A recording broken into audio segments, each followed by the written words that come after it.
This was supposed to be in a video, part of a video of me reacting to a few comments I got, but then I kind of got distracted, and I was like, actually, this one isn't engaging with any of my video, like on topic, actually at all, and it's kind of a bit of a long one, so I'm just gonna pack this into its own video. So that's what I did. Hope you enjoyed. Hope it makes sense, and yeah, have fun.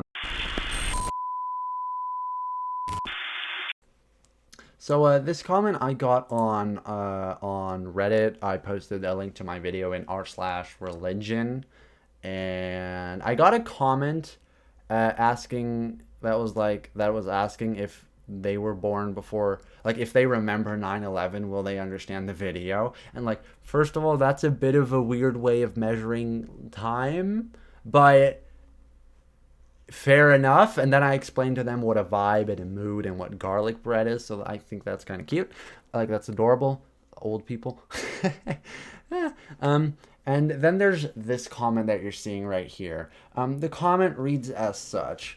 People have been choosing to opt out of sexual relationships for many centuries. Many societies have provided a structured outlet for people interested in that. Celibate priesthoods or monasticism, I don't know what that is. And many other people who were just confirmed bachelor spinsters without signing up to anything so formalized. It is only in recent decades that anyone thought the need to turn that ancient fact of life into yet another label and identity, asexual or ace. Was it really necessary? People have been happily living lives like that for centuries without needing to turn it into a label or identity. What are these people missing out on?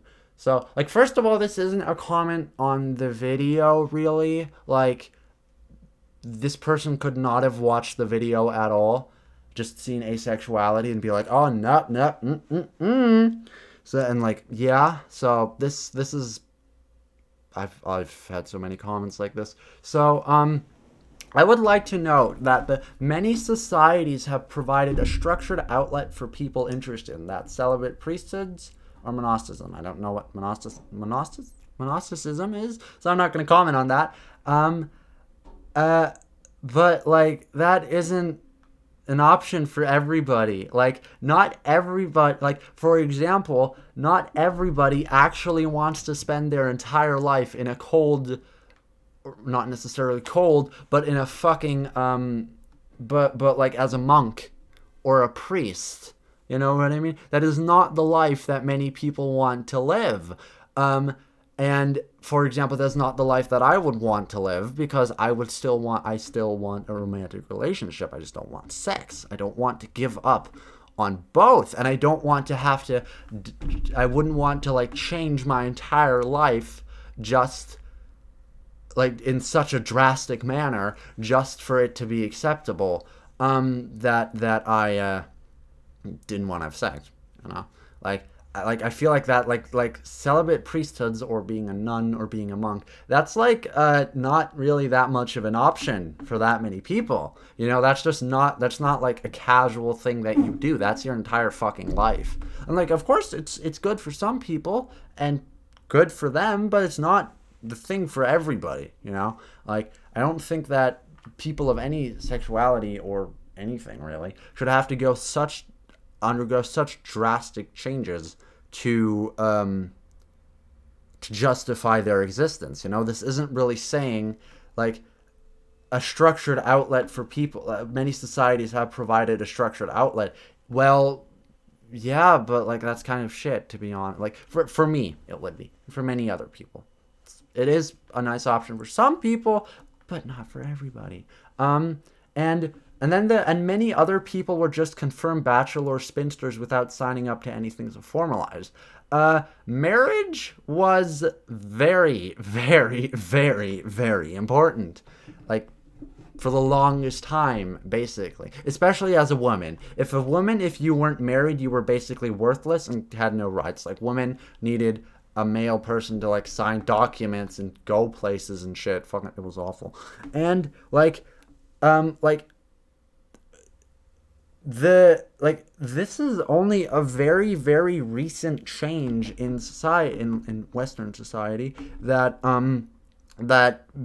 just not getting married is seen as a valid choice. That was not how it used to be. People used to be or kind of still are, there's like a lot of pressure to get married and have kids and shit. It's like there's a lot. I think a lot of people can attest to this, like even people in relationships, that their parents will often kind of be putting on the pressure about having grandchildren and shit, even if they're in a relationship. And like this isn't just an option that people can take, you know what I mean? And like it's just, that isn't real. Like, it's, what is that? Either, yeah, you get to be locked up in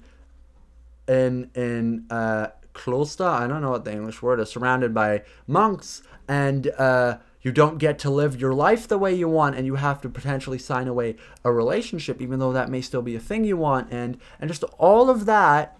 Or you could be just frowned upon by society because you're not in a relationship with children.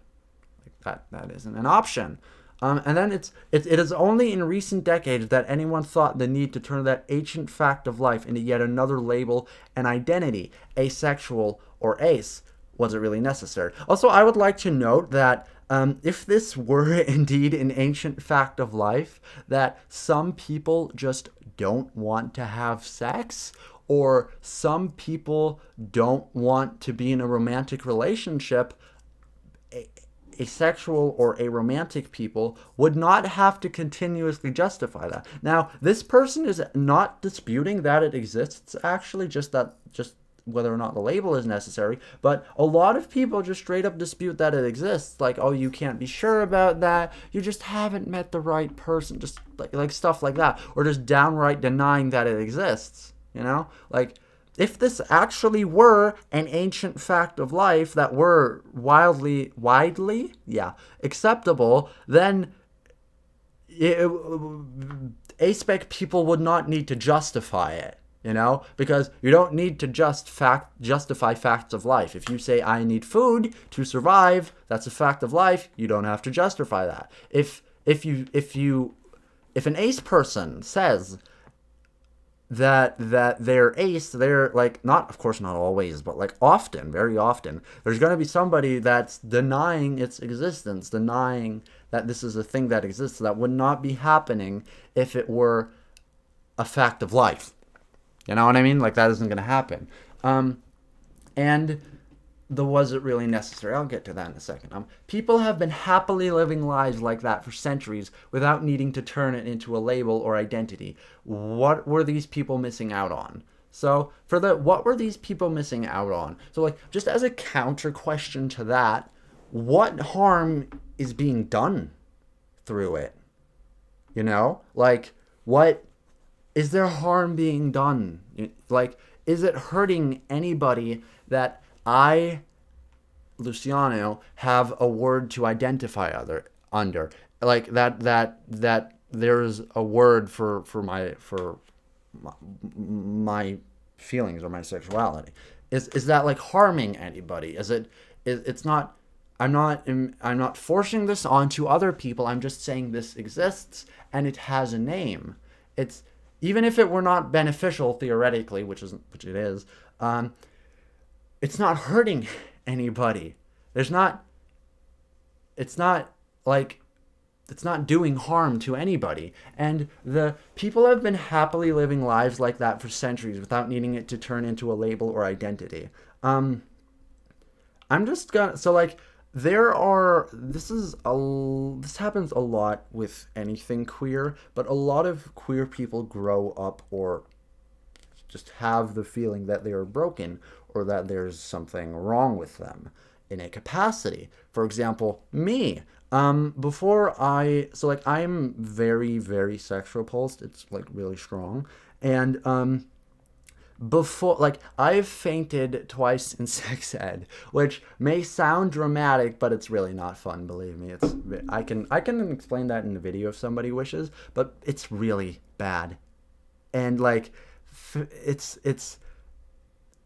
it goes along with like a lot of self-hate, the feeling that, like, I know and I knew that I'm different from other people, like my friends, my classmates, because I think I don't like this topic. And it's not like I could just run away from it, because I literally start, like, I feel physically ill very much so when this is talked about. And the amount of self-hatred that is produced by this is like you can't even imagine. Like, I do not like myself. That's not a secret. But the amount of self-hatred that came from this, from being different than other people, like in a bad way, and not being normal and not being the way that I'm supposed to be, it's awful.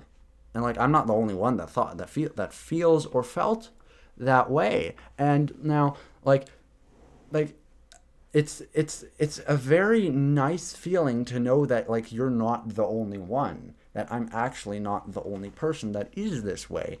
How am I supposed to, like, find these people if there weren't a word for it? You know what I mean? It is doing good. It is making people feel better. And the people happily living lives, what were these people missing out on? Well, they did, like, you don't, of course I can't comment on everybody throughout history, but I know of a lot of asexual people today that are in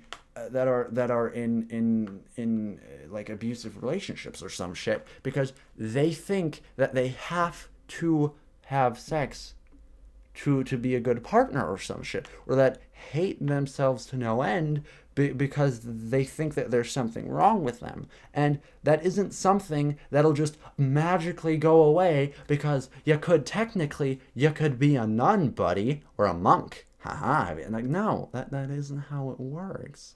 And these people, like, I can't comment on people in history, but I know that people today would be missing out on a lot without this. And just like, and even if you don't necessarily agree with me, like, even if you don't think that these feelings are valid, in which case, holy shit, but even if you don't think that these feelings are valid, even if you can't imagine how it feels, is it doing harm? Does it really hurt anybody? Like, what is it to you? Like, I'm not hurting anybody by saying I'm asexual, I don't want sex, or I don't feel a need for sex. You know, I'm not hurting anybody with it. And even if you don't think that it actually does that much, and even if you think that actually it's kind of pointless, why not just let people have that? You know? And like, it's not like this is just queer people. This is the thing that a lot of people, like, a lot of comments like this mention, that, like, oh god, this is so unnecessary. Humans tend to like to group together with other people that they've common interests or experiences with. That's normal. That's the thing that humans do. That, like, shit, like gaming communities or fucking mom Facebook groups are doing the exact same thing. They're forming a community over a shared experience or situation or something similar. It's the same thing. Moms on Facebook make groups to help each other and give each other tips and just talk with each other in the same way that queer people do. You know?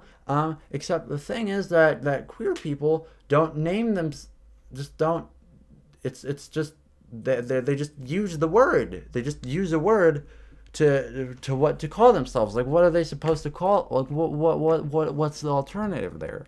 It's just people with a shared experience or interests, just grouping together, forming communities and talking about this. And here comes the surprise: people often like talking about shit about them. Like, people like talking about themselves. Some people like talking about their hobbies, like cars or games or books or writing, all that stuff. People like talking about it and mention it. Like, I myself, I talk about Warhammer 40k, my book collection. I talk about my YouTube channel, but sometimes I also talk about asexuality. And that's not that like, it is different in the sense that it does matter more to me, but it's just people with a shared experience or interests grouping together, forming a community, and just vibing with each other. And sometimes people talk about their interests or experiences. That's just the way it is. And why do I have to justify myself every time I mention this online? I swear to fucking God. I got a comment a while back on like a meme video. I think Explain the Meme, that's what the channel is called, where they're like, why is everybody so horny for the vampire lady from Resident Evil, the Village game, with a very tall vampire lady? And then I just made a comment that was, why is everybody so horny, and then cut short in quotes, and then asexuals, well, that's a good question. And the joke here is that I cut the title down to why is everybody horny, and like that's the thing that asexuals would ask themselves, haha, because they're not horny, ha ha ha ha.